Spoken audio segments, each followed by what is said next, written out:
ल आज चाहिँ म तपाईहरुलाई एकदमै मोस्ट इम्पोर्टेन्ट टपिक छ यो 12 क्लासको म्याथमेटिक्सको बाइनोमियल थ्योरम भन्ने च्याप्टरको चाहिँ मोस्ट इम्पोर्टेन्ट क्वेशन्स पनि हो यो एनईबीमा मोस्ट अफ द टाइम्स सोधिरहेको छ र त्यसैको बारेमा म बुझाउन गइरहेको छु र यो टपिक चाहिँ मोस्ट इम्पोर्टेन्ट छ है भाइ बहिनीहरु तपाईहरुलाई। ल हेर त के दिएको छ भन्दाखेरि इफ 1 + x को power n = c0 + c1x + c2x square plus dot dot dot plus cn x को पावर n दिएको छ हो। यो भनेको हाम्रो चाहिँ एउटा बाइनोमियल एक्सपान्सन्स दिएको छ र यसको आधारमा चाहिँ हामीले यो प्रुभ गर्न भनेको छ c0 + 3c1 + 5c2 + dot dot dot c2n + 1 cn = n + 1 2 को power n। First of all हामीले यो क्वेशन्स गर्दै गर्दा चाहिँ हामीले बाइनोमियल कोएफिसिएन्ट्स भनेको के हो जान्नुपर्छ। बाइनोमियल कोएफिसिएन्ट भनेको के हो यो कुरा चाहिँ हामीले नोटिस गर्नुपर्दछ यो क्वेशन्स गर्दै गर्दा। अब बाइनोमियल कोएफिसिएन्ट भनेको के हो त भन्दाखेरि हामीले यहीबाट निकाल्न सक्छौं। यदि x को भ्यालु चाहिँ हामीले पुट 1 गर्यौं भने त्यसैलाई नै के भनिन्छ बाइनोमियल कोएफिसिएन्ट्स भनिन्छ।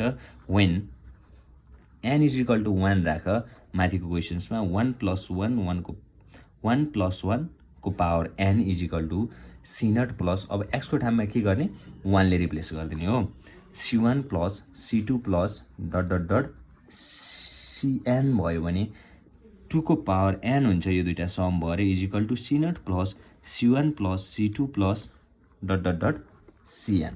यसैलाई नै हामीले के भनिन्छ बाइनोमियल कोएफिसिएन्ट्स भनिन्छ।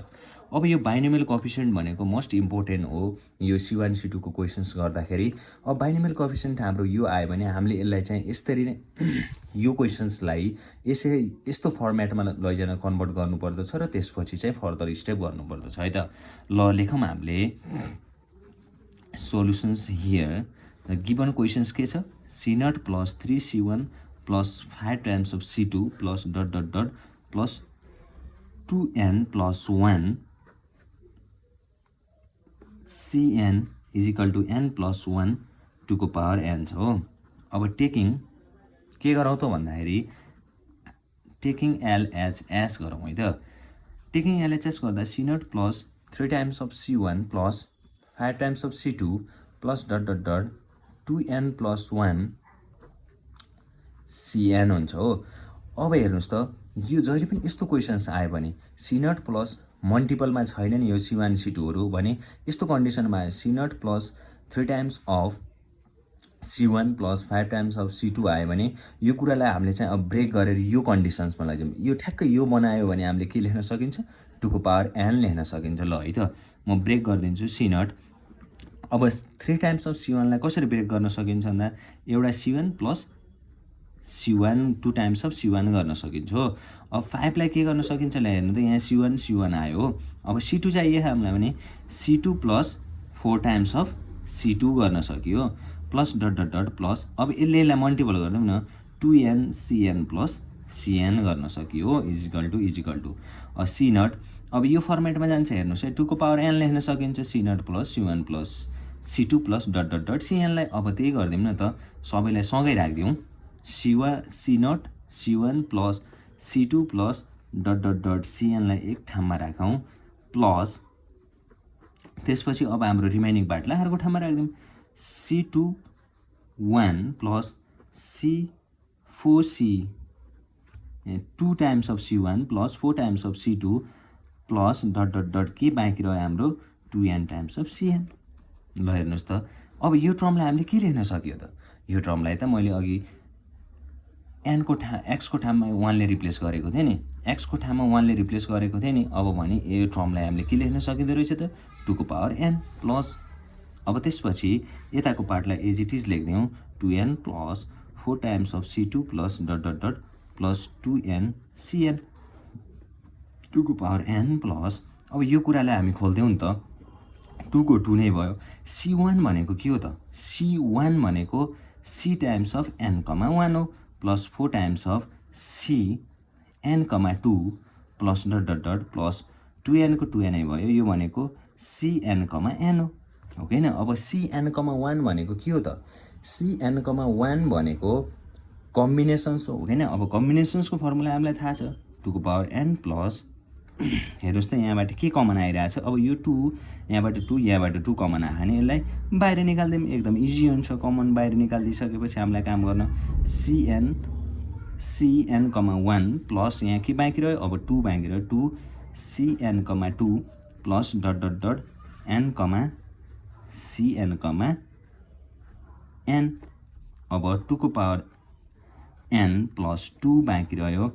अब यो टर्मलाई खोलिदिउँ भने यसको फर्मुला के हो त। अब कम्बिनेसन्समा हेर्नुहोस् है, यसको फर्मुला कम्बिनेसनमा cn r भनेको के हो, n factorial by n minus r factorial, r factorial हो। अब त्यही खोलिदिउँ। अब n भनेको n भइहाल्यो, r भनेको 1 छ हो भने n factorial by n minus 1 factorial, 1 factorial भयो प्लस 2। अब यसलाई नि खोलिदिउँ, n factorial by n minus 2 2 factorial plus dot dot dot plus n dot n factorial by n minus n factorial हुन्छ। अब है त हामीले सिम्प्लिफाई गर्न सक्छौँ। 2 को पावर n प्लस 2 डट अब के गर्न सक्छौँ त भन्दा हेर्नुहोस् है, अब अर्को कुरा पनि कन्सेप्ट बुझ्नुहोस् तपाईँले। n फ्याक्टोरियल भनेको के हो त भन्दाखेरि n minus 1 n minus 2 dot dot dot के हुन्छ त 3 डट 2 डट 1 हुन्छ। अब जतिसम्म चाहिएको छ त्यतिसम्म फ्याक्टराइज गर्ने। जस्तै अब n मलाई कहाँसम्म चाहिएको छ त भन्दा n माइनस 1। अब यो माथिको nलाई के गर्न सक्छु त भन्दा n factorial is equal to n minus 1 factorial गर्न सक्छु हो। अब यही गरिदिउँ यो nलाई n माइनस 1 फ्याक्टोरियल। जहिले पनि यो फ्याक्टोरियल एक स्टेप घट्दै जान्छ है, डिक्रिज हुँदै जान्छ। अब हामीले के गर्न सक्छौँ, divide by n minus 1 factorial 1 factorial plus 2 dot अब यसलाई म के गर्न सक्छु त, यो टर्मलाई हेर्नुहोस् है त, n माइनस 2 सम्म गएको छ भने यसलाई पनि म के गर्न सक्छु, n माइनस 1 n माइनस 2 सम्म जान सकिन्छ हो। n माइनस 1 n माइनस 2 फ्याक्टोरियलसम्म जान सकिन्छ। डिभाइड बाई के छ त हाम्रो n minus 1 n minus 2 factorial छ प्लस डट डट डट। अब यताको टर्म हेर्नुहोस् त, यो र यो क्यान्सल भयो। अब n माइनस n भनेको 0 भनेको के हुन्छ, 1 फ्याक्टोरियल हुन्छ प्लस n भयो हो। अब n भयो हेर्नुहोस् त, अब यहाँनिर के क्यान्सल भयो त भन्दाखेरि मेरो यो क्यान्सल भयो, यो क्यान्सल भयो। त्यसपछि यहाँबाट 2n minus 2 factorial divide by n minus 2 factorial भयो। यो 2 पनि यो 2 सँग के भयो, क्यान्सल भयो। अब रिमेनिङ पार्ट के छ हेर्नु, n छ यहाँबाट n माइनस 1 छ plus dot dot dot n छ। अब हामी के कमन लिइदिउँ भन्दा नेक्स्ट पेजमा लेखौँ है त, इजिकल टु 2 को power n plus 2।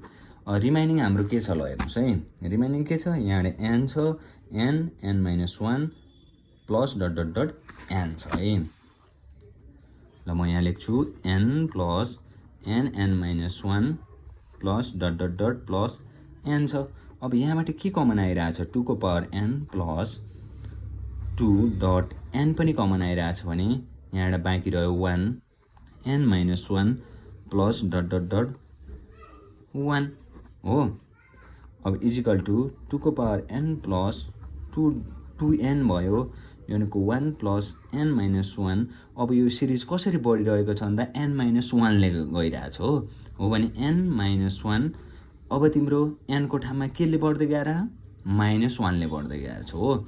n minus 1 plus अब हेर है यहाँनिर के छ त भन्दाखेरि डिभाइड बाई 1 फ्याक्टोरियल छ भने अब यसको के हुन्छ त भन्दाखेरि सिरिज केले divide by 2 factorial plus dot dot dot plus 1 को 1 नै छ हो। अब त्यसपछि 2 को power n plus 2n 1 plus n minus 1 factorial by 1 factorial, यो फ्याक्टोरियल हुँदैन, n minus 1 n minus 2 divide by 2 factorial plus dot dot dot plus 1 छ हो।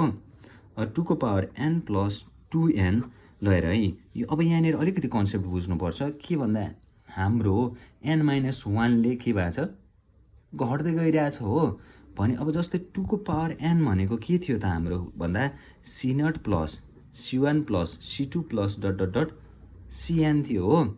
अब यो कुरा के हुन्थ्यो, यो 1 हुन्थ्यो होइन, यो n हुन्थ्यो plus n minus 1 by 2 factorial हुन्थ्यो डट डट डट प्लस के हुँदै जान्थ्यो 1 हुँदै जान्थ्यो। अब 2 को पावर n हुँदाखेरि n माइनस 1 ले बढ्दै गएको छ भने अब मैले यो टर्मलाई के लेख्न सक्छु भन्दा 2 को पावर n माइनस 1 लेख्न सक्छु। हेर त, n हुँदाखेरि 1 प्लस n माइनस 1 बाई 2 थियो भने अब n माइनस 1 हुँदा के भयो n माइनस 1 हो। n को ठाउँमा यहाँ n हुँदा यहाँ n थियो भने अब 2 को पावर n माइनस हुँदाखेरि यहाँ के भयो n माइनस 2 भयो। त्यसै गरी n माइनस 2 यो कुरा बुझ्यो नि। 2 को पावर n प्लस 2 को पावर n डट, अब मैले यसलाई ब्रेक गरिदिउँ है त, n डट 2 को पावर माइनस 1 हुन्छ हो। 2 को power n plus 2n dot 2 को पावर n यो भनेको डिभाइड बाई के भयो 2 भयो है। अब एलसिएम लिदिउँ न त, 2 यहाँ 2n dot 2 plus 2n dot 2n भयो है। अब यहाँबाट हेर त के भइरहेको छ भन्दा, ल हेर है त, यहाँनिर हामीले यति त गर्नै परेन, यहीँबाट हाम्रो चाहिँ एन्सर आइसकेको रहेछ है त। ल हेर 2n कमन लिदिउँ है, 2n कमन लिदिइसकेपछि 1 प्लस n भयो which is the required form. किन भन्दा हेर है, यहाँ 2 को पावर n छ 2, यो 2 र यो 2 त के भयो क्यान्सल भयो भनिसकेपछि 2n कमन आयो which is the required answer. One of the most important questions हो है अहिलेको एनइपी र एकदम इम्पोर्टेन्ट छ किन भन्दा सोधिरहेको छैन, यो क्वेसन्स चाहिँ 3 मार्क्समा आउने सक्छ है।